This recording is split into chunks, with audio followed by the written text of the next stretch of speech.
I spoke with Afghanistan veteran Jason Wachlewski, who has served for a little over 11 years. He joined the Army National Guard in 2010 as a medic in the infantry unit and deployed to Afghanistan around 2011. Today, he continues to serve in the Army National Guard. Jason tells me that this is something he has always wanted to accomplish. When I first joined, it was more of something that I wanted to do, right? Like internally, it's something I wanted to accomplish.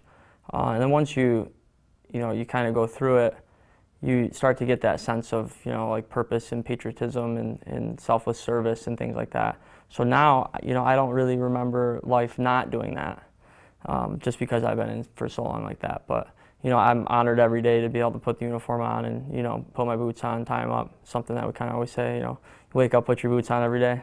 And it's a kind of a motivator too.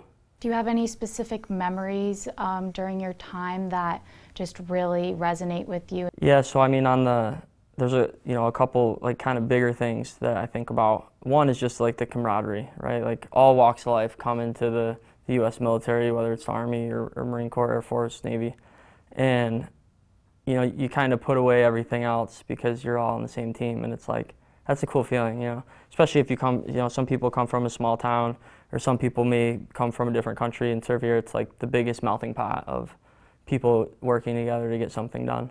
And then just, on top of deploying overseas to Afghanistan, I was part of a lot of like hurricane relief and things like that in the United States, which, it's like you're helping your neighbor, right? Like, I kind of tell it to some of the younger guys, when you show up in uniform and something bad happens, like you instantly give them hope that, you're there to help and make it better.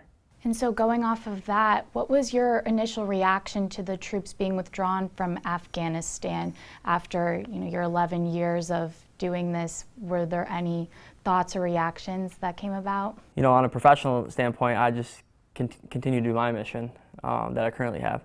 And on a personal level, it's, you always think about, what decisions are made for what reason. So I try to really just focus on things I could control as my own person, right?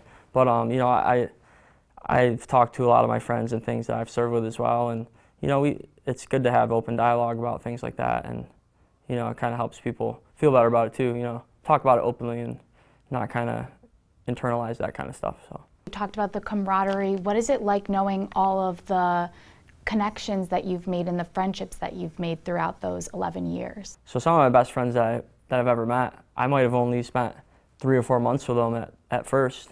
I didn't spend my whole life with them. But those bonds that you build last forever, I was at a school for like 6 weeks at one point, and, a couple of my best friends came out of that school, and we don't even live on the same side of the United States. So, I continue to talk to them, and it just kind of builds that big network of, if I'm going to a base in California, chances are I know somebody there at that point. How do you think we can keep teaching younger generations, as well as those our age or older, about just the significance of Veterans Day and kind of just keeping that importance alive? I remember when I was a kid, every Veterans Day they'd have a huge Veterans Day ceremony where they invite all these veterans from all these wars in, and it would be like almost a full day thing where they would have people talk about their experiences. I think that it really starts there. We can't convince everybody on their own to do those types of things, but there are a lot of schools that invite us to come in and do those kind of programs, and it's good because the kids, they're really engaged and they really want to ask you questions, and we try to make a point to go to classrooms and answer whatever questions we can to just kind of keep them engaged and that kind of stuff too. I'm super grateful for all those that kind of paved the way before us, in the hundreds of years leading up to where we are now in the United States history. But there's so many people that came before us, and there'll be so many people that come after us. And it's just important to remember those people and kind of tip your hat to them when you give the opportunity.